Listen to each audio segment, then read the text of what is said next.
इसी तरह के वीडियो पाने के लिए एंड जीके क्यूज के लिए सब्सक्राइब करें और हमें सपोर्ट करें, दोस्तों के साथ शेयर करें। धन्यवाद। स्वागत है आपका वर्मा कोचिंग में। और आज हम लेकर हाजिर हैं क्लास 8 का साइंस, जो चैप्टर नंबर 11 है। चैप्टर का नाम है आओ ब्रह्मांड को जाने। अब इसमें जो है हम इसका क्वेश्चन आंसर करेंगे। अभी से पहले तक हमने 10 चैप्टर का कर चुका है। आप हमारे प्ले लिस्ट में जाकर आप सब चेक कर सकते हैं। क्लास 8 का मैथ, साइंस, हिंदी, सारा सब्जेक्ट आपको वहाँ पर प्ले लिस्ट में आपको मिल जाएगा।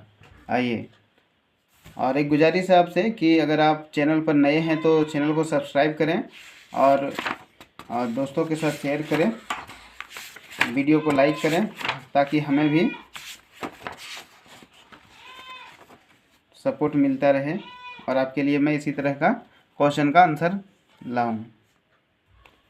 पहला क्वेश्चन है कि सही विकल्प का चयन कीजिए। निम्नलिखित में कौन सा आकाशीय पिंड तारा है? तो आकाश का पिंड तारा आपका सूर्य है।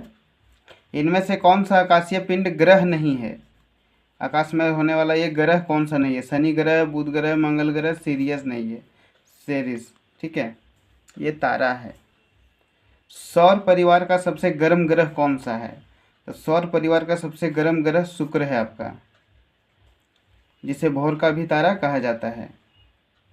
निम्नलिखित में कौन सा बल और सौर परिवार के सदस्यों को बांधे रखता है? तो सौर परिवार को जो बांधे रखता है वो चुंबकीय बल नहीं है, विद्युत बल नहीं है, गुरुत्वाकर्षण बल है। वो नाभिकीय बल भी नहीं है, गुरुत्वाकर्षण बल है। अगला क्वेश्चन है 2 नंबर की सही कथन के सामने सही का चिन्ह लगाइए। ठीक है, सही कथन के सामने सही का चिन्ह लगाते हैं। पहला नंबर कहा गया है कि प्रकाश वर्ष प्रकाश का मात्रक है। प्रकाश वर्ष प्रकाश का मात्रक है, सही है, ये प्रकाश का ही मात्रक है। दूसरा क्वेश्चन है कि ग्रह टिमटिमाते हैं। तो ग्रह टिमटिमाते नहीं हैं। ठीक है, ये टिमटिमाते इसलिए प्रतीत नजर आते हैं क्योंकि ये आकाश में धूलकण के उड़ते हुए से प्रतीत होते हैं। शनि के वलय नहीं होते हैं, शनि के वलय होते हैं। वलय माने रिंग, ये होते हैं, ये गलत बोल रहा है।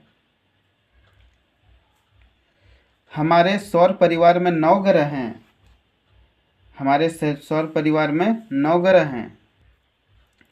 देखिए, पहले तो 9 ग्रह था, ठीक है, अब इसे 8 ग्रह कर दिया गया है, लेकिन किताब में 9 ग्रह दिया हुआ है तो इसे आप सही लगा सकते हैं। ठीक है, प्लूटो ग्रह को हटा दिया गया है, लेकिन उसे लेकर 9 ग्रह बताया गया है। सूर्य से पृथ्वी की दूरी लगभग 8.3 प्रकाश वर्ष है। हाँ, एक बुक में भी आपका दिया है, ये सही है। शनि सौर परिवार का दूरस्थ ग्रह है। मतलब कि दूरस्थ मतलब सबसे दूर का ग्रह है? नहीं, ये सबसे दूर का नहीं है। सबसे दूर तो आपका प्लूटो है। ठीक है, आइए अगला क्वेश्चन देखते हैं। तीसरा नंबर का बताया गया है कि इसमें मिलान कीजिए। इसमें जो करने कहा गया है वो मिलान करने कहा गया है कि तारामंडल क्या है। तारामंडल इनमें से क्या है? छोटा ग्रह है, तारामंडल शुक्र ग्रह है, कि तारामंडल पृथ्वी है? इसमें जो कहा गया है आपका लाल ग्रह। लाल ग्रह आप जानते हैं कि मंगल को कहा जाता है, तो ये सीधा सीधा मंगल में मिलेगा। प्रभात का तारा मतलब कि ये भोर का तारा, भोर का तारा शुक्र ग्रह को कहा जाता है। बुध ग्रह सबसे छोटा ग्रह है। यहाँ पर है एक आंतरिक ग्रह। आंतरिक ग्रह मतलब आपका ये पृथ्वी आपका आंतरिक ग्रह है। और सूर्य से नज़दीक 3-4 ग्रह को आंतरिक ग्रह कहा जाता है, बाकी सबको बाह्य ग्रह कहा जाता है। और इसमें से मंगल का उपग्रह आपका एक फोबोस हो गया।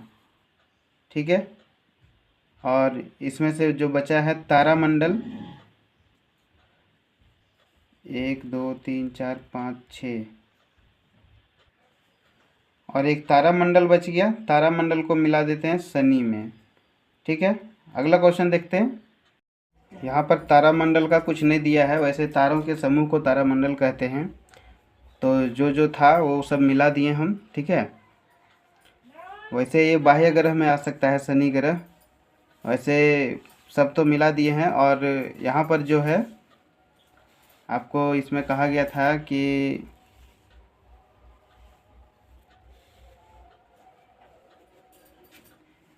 हमारे सौर परिवार में 9 ग्रह हैं, तो ये हम काट देते हैं। ठीक, इसमें 8 ही ग्रह होते हैं। 9 ग्रह पहले था, अब 8 ग्रह है, बुक में भी दिया हुआ है 8 ग्रह। ठीक है, आगे क्वेश्चन अब देखते हैं। क्वेश्चन है अगला कि किन्हीं 3 आकाशीय पिंडों के नाम बताइए। तो 3 आकाशीय पिंड जैसे आकाश में आपको दिखाई देता है, जैसे हो गया तारे, चंद्रमा, सूर्य, सूर्य बोल सकते हैं या फिर ग्रह भी बोल सकते हैं। ठीक है, आकाश में दिखने वाले सारे पिंड आकाशीय पिंड कहलाते हैं।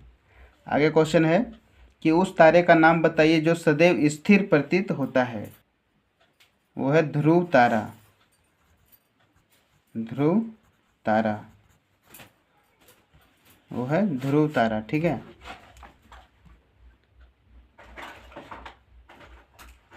आगे क्वेश्चन देखते हैं। क्वेश्चन नंबर 6 है। 6 में कहा गया है कि ग्रहों के अतिरिक्त सौर परिवार के अन्य सदस्यों के नाम लिखिए। ग्रहों के अलावा और क्या क्या पाया जाता है? जैसे एक धूमकेतु हो गया,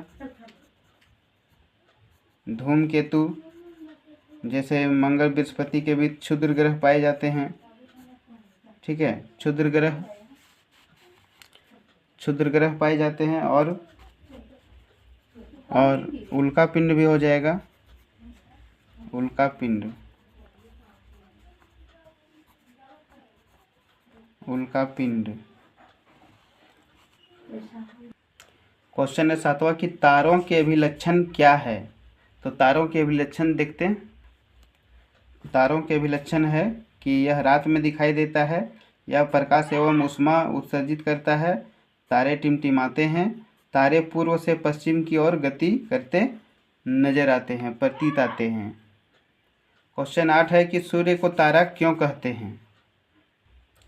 तो सूर्य को तारा इसलिए कहते हैं क्योंकि वे ऊष्मा तथा प्रकाश लगातार उत्सर्जित करते हैं, उत्सर्जित करते हैं। ठीक है, क्योंकि वे ऊष्मा तथा प्रकाश लगातार उत्सर्जित करते हैं। क्वेश्चन नंबर अगला देखते हैं। क्वेश्चन अगला है कि ध्रुव तारा सदैव स्थिर प्रतीत होता है, क्यों। तो ध्रुव तारा एक ऐसा तारा है जो पृथ्वी के अक्ष की दिशा में स्थित है। यह गति करता हुआ प्रतीत नहीं होता है, इसीलिए स्थिर प्रतीत होता है। क्वेश्चन नंबर 9 है कि ध्रुव तारा सदैव स्थिर प्रतीत होता है, क्यों। ये हो गया अभी। 10वां है कि पुच्छल तारा धूमकेतु, जो पुच्छल तारा किसे कहते हैं। अगला क्वेश्चन का उत्तर है कि पुच्छल तारा किसे कहते हैं कि धूमकेतु एक खगोलीय पिंड है जो अत्यधिक दीर्घवृत्तीय कक्षाओं में सूर्य की परिक्रमा करते हैं। तो ये धूमकेतु को ही पुच्छल तारा कहा जाता है। ठीक है, 5 नंबर का भी देख सकते हैं आप। आगे क्वेश्चन देखते हैं। ये 9 नंबर का है और ये 10 नंबर का है। ठीक है, आगे क्वेश्चन है कि हम बड़े शहरों में रात्रि के समय आकाश में तारों को स्पष्ट रूप से क्यों नहीं देख पाते हैं। तो इसका आंसर है कि चमकीले प्रकाश, धुएं तथा धूल के वायुमंडल के प्रदूषित होने के कारण बड़े शहरों में स्पष्ट रूप से नहीं दिखाई देते हैं। ये चैप्टर नंबर 11 हुआ पूरा। अब जो है आगे मिलते हैं अगले वीडियो में और अगले चैप्टर को लेकर। तब तक आप हमें सपोर्ट करें। धन्यवाद।